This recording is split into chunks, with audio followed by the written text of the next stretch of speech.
je travaille dans une galerie d'art à Paris, spécialisée dans la sculpture ancienne, de la Renaissance jusqu'à maintenant. Avant, j'ai travaillé chez Sotheby's pendant 3 mois, et pour 3 départements, pour l'art russe, pour l'art du 19e siècle, et pour les tableaux et dessins anciens.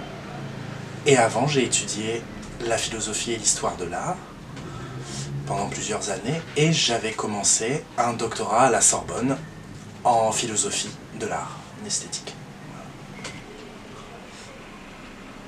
Quand je marche dans Paris, commence à penser mon père et en fait à son travail d'artiste.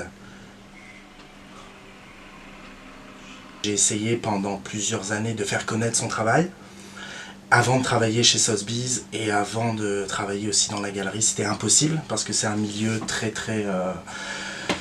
fermé.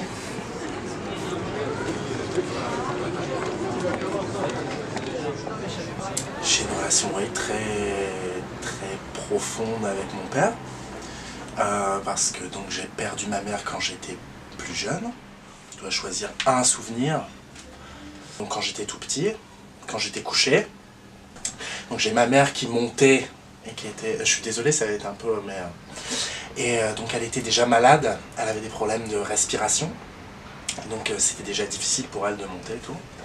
Mais donc elle venait et en fait elle me couchait et elle me mettait toujours, elle s'asseyait à côté de moi et elle prenait un livre et elle disait toujours c'est le paradis. Je peux pas choisir un art en particulier parce que justement je me suis toujours intéressé aux relations liées et donc c'est pour ça que voilà, chaque art apporte à l'autre. Il y a un poète donc, que j'ai étudié beaucoup, je travaillais énormément sur la poésie et sur un poète français qui s'appelle Paul Valéry. Et tous les matins en fait, devant son journal, de comprendre l'inspiration, de comprendre comment lui vient cette capacité qu'il a créée. Donc il y a un petit poème de Valéry que j'aime beaucoup. Ça s'appelle Les pas, The Footsteps. Et donc le poème parle d'amour, de la femme aussi qui vient, voilà. Mais il parle aussi de l'art et l'inspiration qui lui vient pour écrire. Ça dit ce que l'œuvre d'art doit être, c'est-à-dire c'est une attente d'une création qui doit venir, c'est la démarche de l'artiste.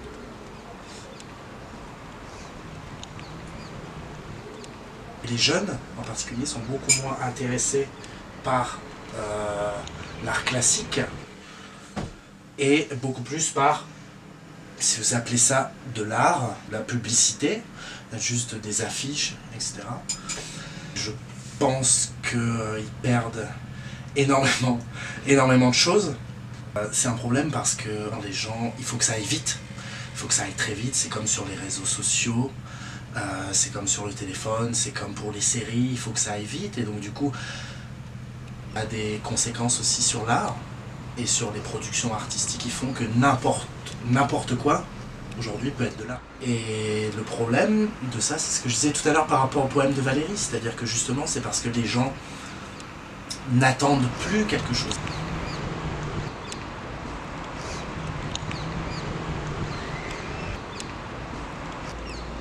Il faut absolument, alors que justement ce qui fait la force des œuvres du passé et ce qui fait qu'elles sont vraiment de l'art, c'est que vous pouvez dialoguer avec elles indéfiniment.